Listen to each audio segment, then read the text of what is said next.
Welcome to Body Bags, presented by the Kokomo Lantern.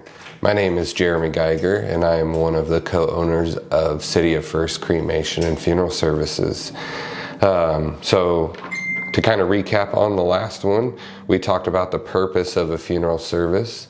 This one, I want to kind of talk about different aspects of the funeral service and some different things to maybe consider when planning.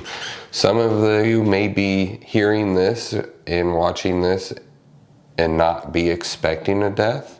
They may be thoughts that you just kind of have as a discussion with your family or with your friends. And others may be hearing this as something that's an at-need issue, and it may be helpful to you. So either way this finds you, I hope you find it very important and beneficial. So I think there's some very key points that need to be addressed when we're talking about this funeral service. We need to highlight different aspects of this person's life. In the funeral industry, we deal with a lot of different age groups, but really the majority of our families we serve, they are of age, and I feel they've kind of lived a pretty long life. They've had a pretty successful life. Yes, we do experience the tragic situations of those that pass away early. We'll talk about maybe those aspects and highlights that should be included in those services. But when we talk about the average funeral service, I think we need to encompass the person's life as a whole. I know a lot of times we want to focus on those last few years of their life. Maybe it was from retirement on, but that career aspect that they had, whether it was a very prominent position or maybe something more blue-collared, it was still a career path that they chose, and they made an impact in the company's life. They made an impact in their coworkers' life. Maybe some of these people had positions where they dealt with general public. I feel even some of the roughest individuals, I can be that person sometimes, still makes positive impacts on people. Maybe not on a daily basis, but pretty frequently I feel they make positive impacts. And those are the things that we should definitely highlight. I think also going into their childhood, what was their upbringing like? Did they have siblings? What did they do as a family? I think it's neat when we see photo boards and tribute videos that encompass that full life.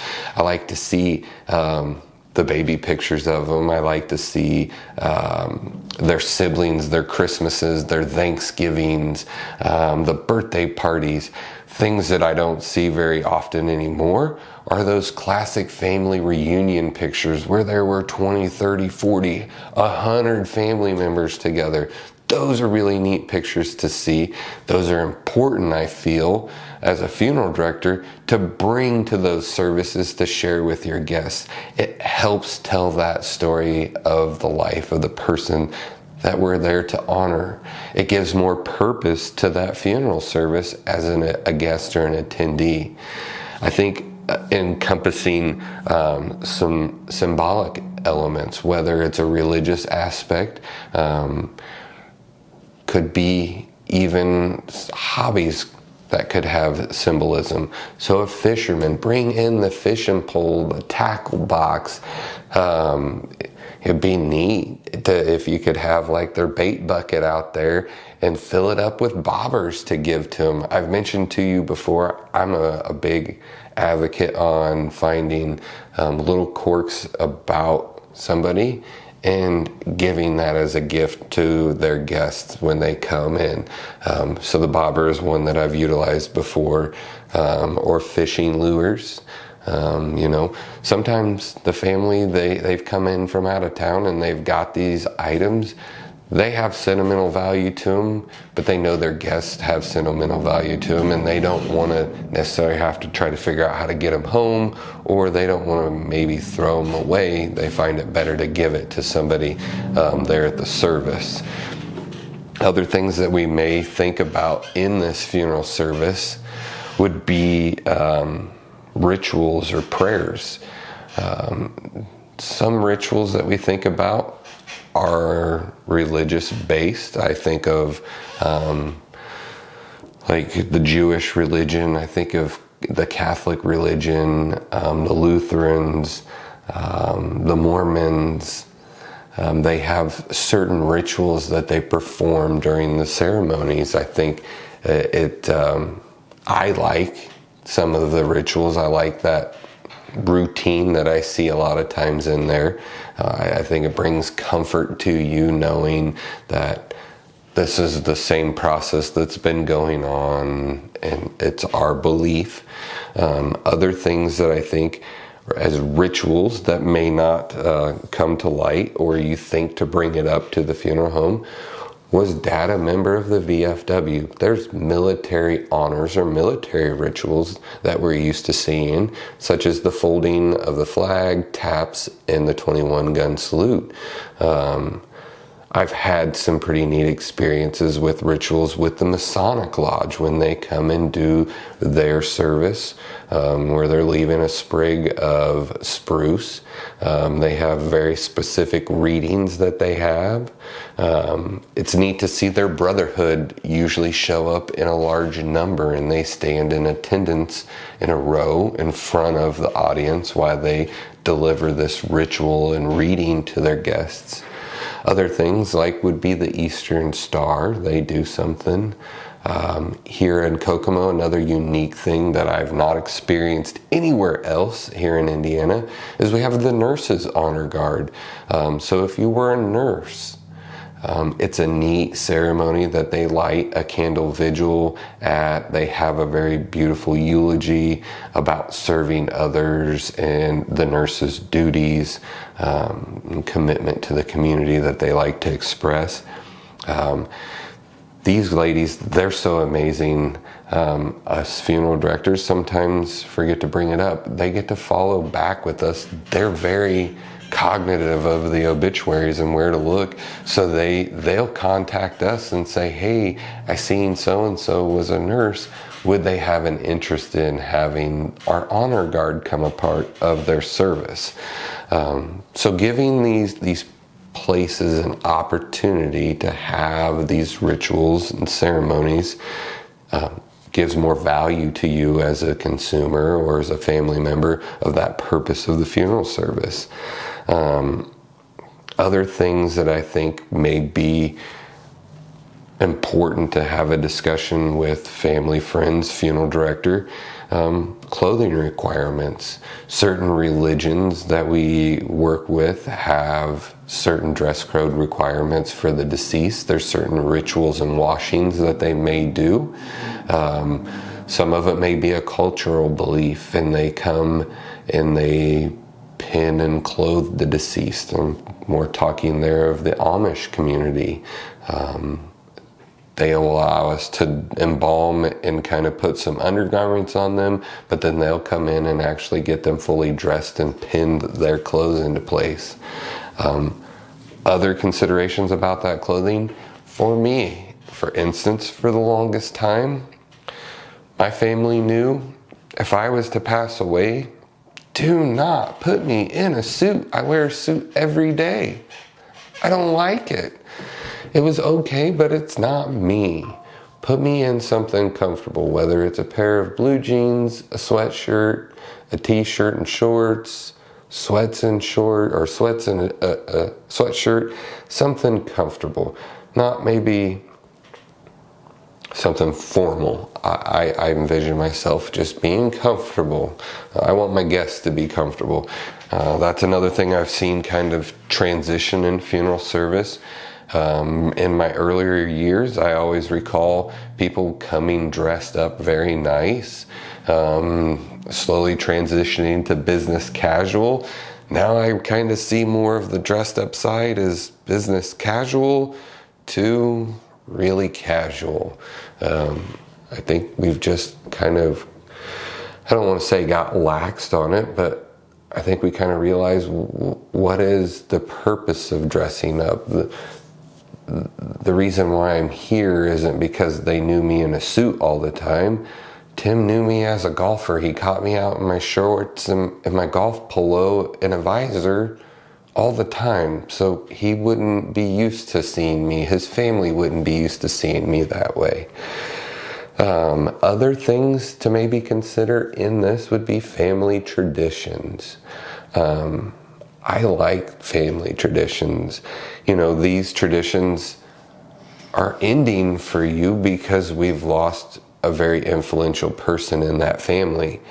So maybe continue that tradition, whether it's play this song, do this funny little dance, maybe a handshake. Do it there at the funeral ceremony. Share it with those individuals. Let them know how important it was to you. It may be the silliest, goofiest thing, but it was so important to your family. It needs to be shared with them. It's really, really important.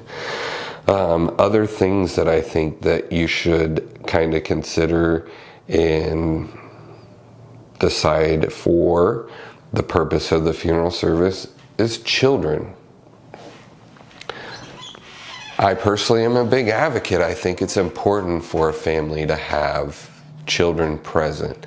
I think that is a way of showing them that it's okay to be upset when you experience a loss. I think it shows children the correct ways to cope through these losses.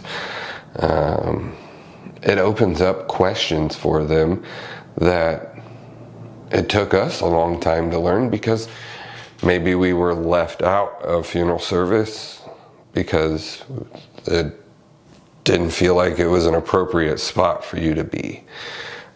Sorry if you ever experienced that. It is extremely important. I couldn't tell you how many times I've picked up young kids so they could see into the casket. And I've brought the chair up, let them climb up and look in. I've had them ask really interesting questions. Do you sew their mouth closed? Are their eyes sewn closed? Can you open their eyes?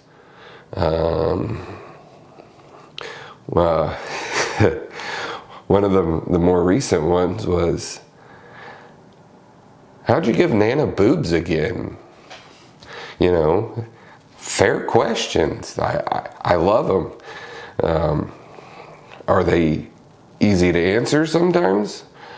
No, not at all. You know, we're talking about their grandma. May not be easy to hear them talk about, we'll feel grandma's arm, feel the texture of her skin, see how it's changed and how it's firmed up. Well, we were able to position grandma's boobs in a more appropriate area versus laying down. And because we know gravity affects our body differently. It's interesting, we as embalmers and funeral directors, we kind of counteract gravity, so that way you look in appearance like you do standing upright where gravity's pulling on you down versus back. And then we talked about some of the things that I used, which was some cotton, and I made sure that grandma had a bra. Well, grandma hasn't worn a bra in a while because she's been really sick. I know, and we got grandma a bra that fit her more comfortable than her last one. And to explain it to these children and to answer their questions, they see that there's somebody that cares, that they're not overlooked. You can see maybe some comfort to the loss, because there's no question of what really happened. How did this all go down? So include your children. Maybe the death is really traumatic, and to have them there with everybody else, with general public, may not be appropriate. Might be appropriate that you come early to the funeral home with the funeral director and let them have the private time with them. Don't be afraid to ask your funeral home employees questions about what you see. Why did you guys do that?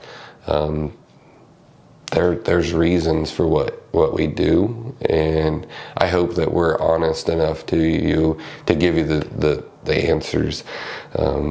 Sometimes we may not be willing to answer them right then and there because we know how emotionally difficult the situation is, and we'll dance around it and say, come back and talk to me, in a couple of days after things kind of settle down. So that way we can explain it to you better without the emotions being there so much. So those are different things that I think are important when you're trying to decide what aspects you should include in the funeral service.